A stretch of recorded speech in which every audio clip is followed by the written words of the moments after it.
আজকে আমরা কথা বলবো একটি রেডিটিল-20 ওষুধ সম্পর্কে। বাত ব্যথা, জয়েন্টে ব্যথা বা প্রদাহজনিত ব্যথার সমস্যার ওষুধ। এই ওষুধটির জেনেটিক নাম টেনোক্সিকাম বিপি-20 আর প্রস্তুতকারক কোম্পানি রেডিয়েন্ট ফার্মাসিউটিক্যাল লিমিটেড। এই ভিডিওতে আমরা জানবো এটা কিভাবে কাজ করে, কোন কোন সমস্যায় এটা ব্যবহার করা হয়, এটা সাধারণ সেবনবিধি, পার্শ্ব প্রতিক্রিয়া এবং সতর্কতা কি কি, আর কাদের এই ওষুধ এড়িয়ে চলা উচিত। মনে রাখবেন, এই ভিডিওটা শুধুমাত্র তথ্যের জন্য। কোনো ওষুধ শুরু, বন্ধ বা পরিবর্তন করার আগে অবশ্যই একজন চিকিৎসকের পরামর্শ নেবেন। তাহলে বন্ধুরা, চলুন শুরু করা যাক। আসসালামু আলাইকুম, স্বাগতম আমার চ্যানেলে। আমি মোহাম্মদ মাসুদ মিয়া, একজন ফার্মাসিস্ট। এটা কিভাবে কাজ করে? আমাদের শরীরে ব্যথা বা প্রদাহ হলে প্রোস্টাগ্ল্যান্ডিন নামের কিছু রাসায়নিক পদার্থ তৈরি হয়। এই প্রোস্টাগ্ল্যান্ডিন গুলো এই ব্যথার অনুভূতিকে আরো তীব্র করে তোলে। টেনোক্সিকাম শরীরের সাইক্লোঅক্সিজেনেজ নামের একটি এনজাইমকে বাধা দেয়। সেই এনজাইম প্রোস্টাগ্ল্যান্ডিন তৈরি করতে সাহায্য করে। এই এনজাইম ব্লক হয়ে গেলে প্রোস্টাগ্ল্যান্ডিনের পরিমাণ কমে যায়, ফলে ব্যথা, ফোলাভাব আর জ্বর তিনটিই কমতে শুরু করে। কোন কোন সমস্যায় ব্যবহার করা হয়? চলুন এবার জেনে নেই ডাক্তাররা সাধারণত কোন কোন অবস্থায় টেনোক্সিকাম জাতীয় ওষুধ দিয়ে থাকেন।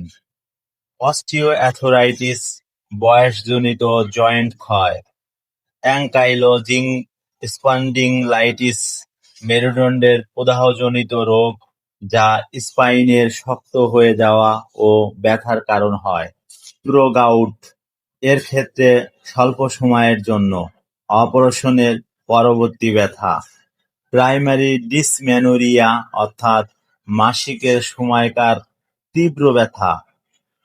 প্রিয় বন্ধুরা, স্বাস্থ্য বিষয়ক পরামর্শ পেতে আমাদের ফেসবুক ও হোয়াটসঅ্যাপ গ্রুপে জয়েন করুন।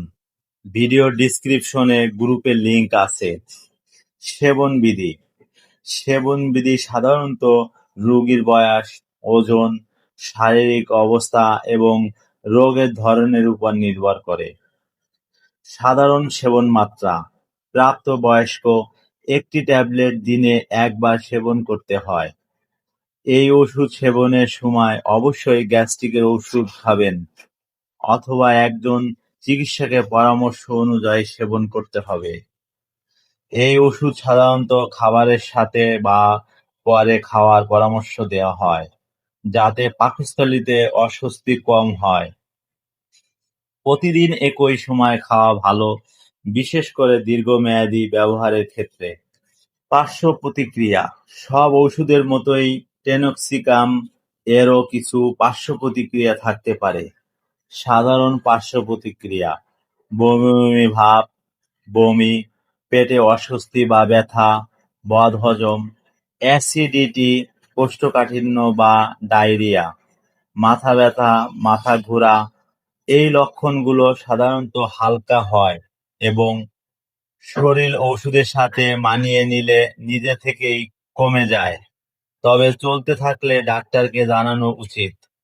গুরুতর, তুলনামূলক কম দেখা যায় এমন পার্শ্ব প্রতিক্রিয়া: পাকস্থলীতে রক্তক্ষরণ বা আলসার, বিশেষত দীর্ঘদিনের ব্যবহারে; কিডনির কার্যক্ষমতা কমে যাওয়া; রক্তচাপ বেড়ে যাওয়া; শরীরে পানি জমা; হৃদরোগ বা স্ট্রোকের ঝুঁকি সামান্য বেড়ে যাওয়া, বিশেষত দীর্ঘমেয়াদী ব্যবহারে; খুব বিরল ক্ষেত্রে গুরুতর চর্মরোগ বা অ্যালার্জিক প্রতিক্রিয়া।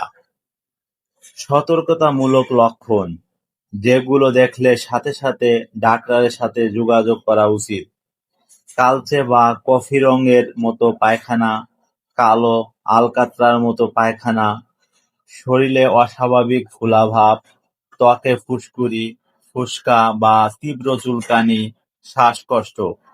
এ ধরনের কোনো লক্ষণ দেখা দিলে ওষুধ বন্ধ করে দ্রুত চিকিৎসা নেওয়া জরুরি।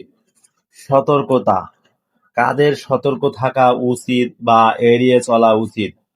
যাদের আগে পাকস্থলীতে আলসার বা রক্তক্ষরণের ইতিহাস আছে, যাদের হৃদরোগ বিশেষত হার্ট ফেলিউরের ইতিহাস আছে, যাদের কিডনি বা লিভারের সমস্যা আছে, গর্ভবতী বা স্তন্যদানকারী মায়েরা।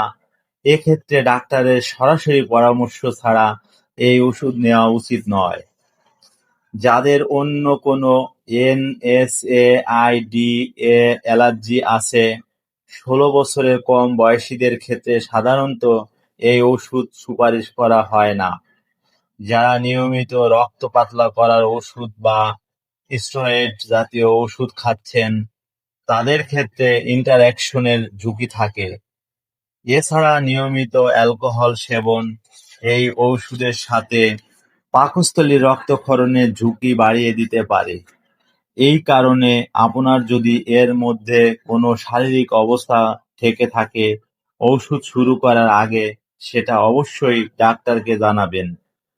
তো বন্ধুরা, এই ছিল রেডিটিল বা টেনক্সিকাম নিয়ে আজকের আলোচনা। সংক্ষেপে বললে এটি একটি কার্যকর প্রদাহনাশক বা ব্যথানাশক ঔষধ, বিশেষত অ্যাথরাইটিস জাতীয় সমস্যায় ব্যবহার হয়। শুধুমাত্র ডাক্তারের পরামর্শ এবং প্রেসক্রিপশন অনুযায়ী ব্যবহার করা উচিত। নিজে থেকে বা অন্যের পরামর্শে শুরু করা উচিত নয়।